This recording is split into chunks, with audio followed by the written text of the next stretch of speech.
On November 21st, the International Criminal Court, ICC, issued arrest warrants for Israel's Prime Minister Benjamin Netanyahu and former Defense Minister Yoav Gallant, and, apparently to pretend to look balanced, 3 Arab terrorists, one of whom was dead. ICC Chief Prosecutor Karim Khan, originally a British barrister, appealed to all ICC member states to do the court's bidding and arrest Netanyahu and Gallant, and said in a statement, Key judges of the International Criminal Court have found that there are reasonable grounds to believe that each, Netanyahu and Gallant, has committed the war crime of using starvation as a method of warfare and crimes against humanity of murder, persecution, and other inhumane acts, as a direct perpetrator, acting jointly with others. The chamber also found reasonable grounds to believe that they are each responsible for the war crime of intentionally directing attacks against civilians as a superior. Never mind that Israel is not a state party to the ICC, and that the court therefore has no jurisdiction whatsoever over the matter. Never mind that the accusation against Israel of using starvation as a means of war is a proven falsehood that has been repeatedly discredited, including by the UN itself. Never mind that the lie that Israel targets civilians has been repeatedly debunked. White House National Security Communications Advisor John Kirby told reporters last April, the State Department have not found any incidents where the Israelis have violated international humanitarian law. Unless you think we don't take it seriously, I can assure you that we do. We look at this in real time. John Spencer, a leading international expert on urban warfare who is the chair of urban warfare studies at the Modern War Institute of the United States Military Academy, West Point, has repeatedly stressed that Israel goes to unprecedented lengths to avoid civilian casualties and is unique in that sense in the entire history of warfare. None of these facts mattered, however, because the ICC decision was not about justice or upholding international law. Then what was it about? Several things. ICC Chief Prosecutor Karim Khan surprisingly first announced his application for the arrest warrants against Netanyahu and Gallant on May 20th, while canceling a visit to Israel on that same day, where he was to have conducted preliminary meetings with Israeli officials to hear their positions on the matter. This was after he had told a group of U.S. senators that he wouldn't rush to judgment before engaging with Israel. What happened? In the 2 weeks preceding his announcement, Khan became familiar with allegations against him of sexual misconduct towards a female lawyer who worked directly for him. A whistleblower told Khan that he knew about the sexual misconduct, and Khan responded in apparent shock that he, Khan, was finished and will need to resign. Instead of resigning, however, he reportedly threatened both the whistleblower and the victim to not press the matter further. And then he decided to announce the application for arrest warrants, completely blindsiding Israel in the process. The Wall Street Journal wrote on October 23rd, Israel bashing is a reliable way to divert attention and pressure. For Mr. Khan, it brought a claim from the left, which dominates international legal circles. The ICC kept quiet about the harassment allegation for more than 5 months until an anonymous Twitter account brought it to light last week. Facing the leak and a request from the Hungarian government for an external investigation into Khan's alleged sexual misconduct, Reuters published a report on November 9th, saying that Khan would face an external investigation of the allegations against him. An internal document circulated to member states by ICC staff called on Khan to step down temporarily from his role at the ICC while the investigation was ongoing.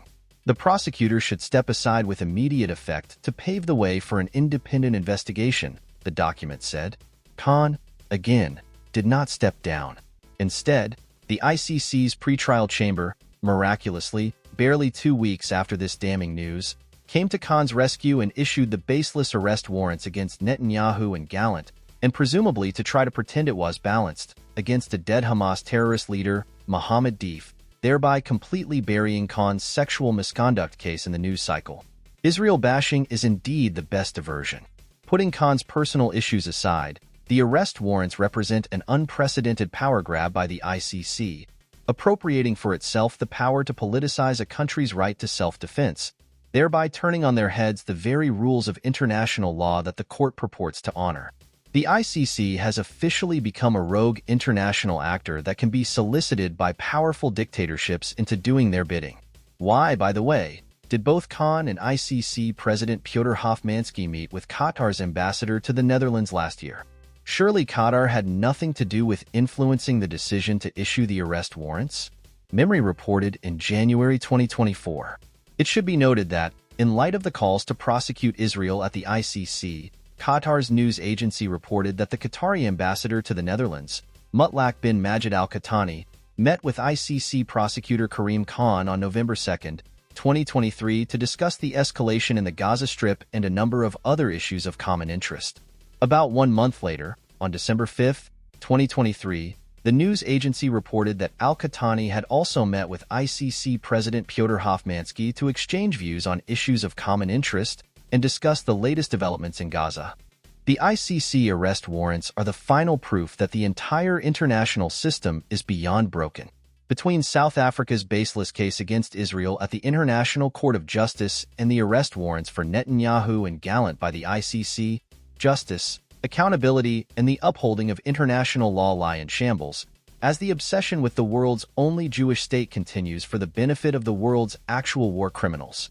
If the ICC were concerned with justice, especially for Palestinians, it would have issued arrest warrants against Syria's former president Bashar al-Assad, a suggestion made more than a decade ago, in 2012, at the beginning of the civil war in Syria, by former ICC prosecutor Luis Moreno Ocampo.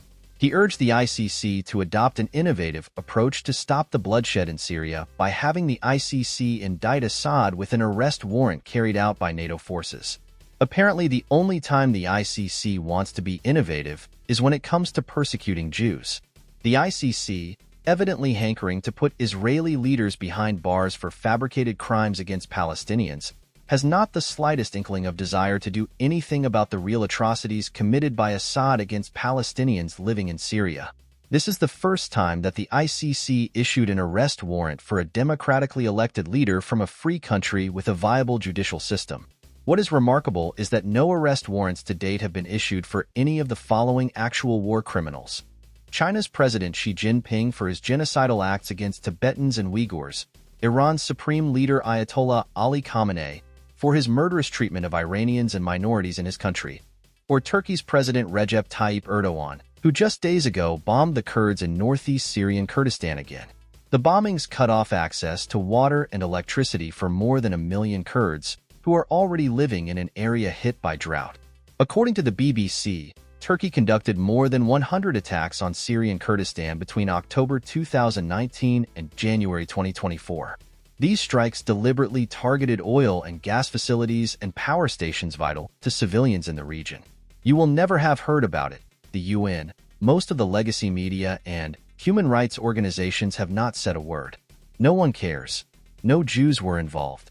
Turkey also backed the assortment of jihadist terrorist groups, including ISIS and al-Qaeda, that toppled the Bashar Assad's regime in Syria this month, bringing Erdogan a step closer, at least geographically, to his long-term goal: liberate Jerusalem from the Jews. The ICC has arrogated to itself the kind of power that no world court should have: the power to issue arrest warrants against anyone they dislike, with whose policies they disagree and whom the global elites wish to shut down, regardless of national sovereignty. The ICC now considers itself to be above the law, and is being encouraged to come for whomever it wants, whether they are part of the ICC treaty or not. This illegitimate court has elevated state sponsors of terrorism, such as Iran and Qatar, has enabled their proxies, such as Hamas, and is guaranteeing more future bloodshed and instability. It is, in short, a disaster. Not to the European Union, however, which welcomed the decision by the ICC. The EU's then foreign policy chief, Josep Borrell, said last month during a visit to Jordan, "It is not a political decision. It is a decision of a court, of an international court of justice. And the decision of the court has to be respected and implemented," Borrell added on X. "I take note of the decision of the INTL Crim Court to issue arrest warrants for Israel PM Netanyahu, former Minister Gallant, and Hamas leader Deif. These decisions are binding on all states party to the Rome Statute, which includes all EU member states. The Netherlands, recently the scene of a jihadist pogrom against Jewish soccer fans in Amsterdam by Arabs, immediately announced its intention to comply with the arrest warrant. The Netherlands will follow the instructions. If Netanyahu or Gallant land, they will be arrested," Foreign Minister Casper Veldkamp said. Ireland, noted as the most anti-Israel country in Europe, also declared itself ready to comply, with urgency no less. Ireland respects the role of the International Criminal Court.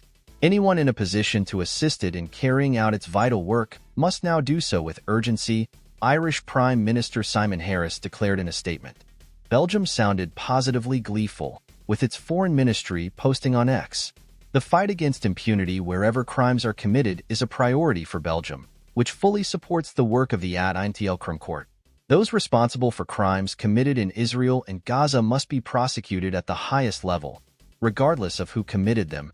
Italy's Defense Minister Guido Crosetto said that, while he believed the ICC was wrong to put Netanyahu and Gallant on the same level as Hamas, if either were to come to Italy, we would have to arrest them. In the UK, the Prime Minister's official spokesman said the government respected the court and refused to rule out that Netanyahu would be arrested in the UK. "We respect the independence of the ICC," the spokesman said. Canada's Prime Minister Justin Trudeau also endorsed the ICC arrest warrants. When asked if he would allow the arrest of Netanyahu and Gallant on Canadian soil, he replied, "We stand up for international law, and we will abide by all the regulations and rulings of the international courts. This is just who we are as Canadians." In the U.S., on the other hand, political leaders from both sides of the aisle condemned the arrest warrants. U.S. President Joe Biden denounced the ICC decision as outrageous, saying in his first statement on the issue, "Let me be clear once again. Whatever the ICC might imply, there is no equivalence, none, between Israel and Hamas. We will always stand with Israel against threats to its security." U.S. Senate Republican leader-elect John Thune posted on X, "The ICC's arrest warrant against Prime Minister Netanyahu and former Defense Minister Gallant is outrageous, unlawful, and dangerous. Leader Schumer should bring a bill to the floor sanctioning the ICC. If he chooses not to act, the new Senate Republican majority next year will." U.S. Senator Tom Cotton probably spoke for many when he posted on X, "The ICC is a kangaroo court and Kareem Khan is a deranged fanatic. Woe to him and anyone who tries to enforce these outlaw warrants. Let me give them all a friendly reminder. The American law on the ICC is known as the Hague Invasion Act for a reason. Think about it.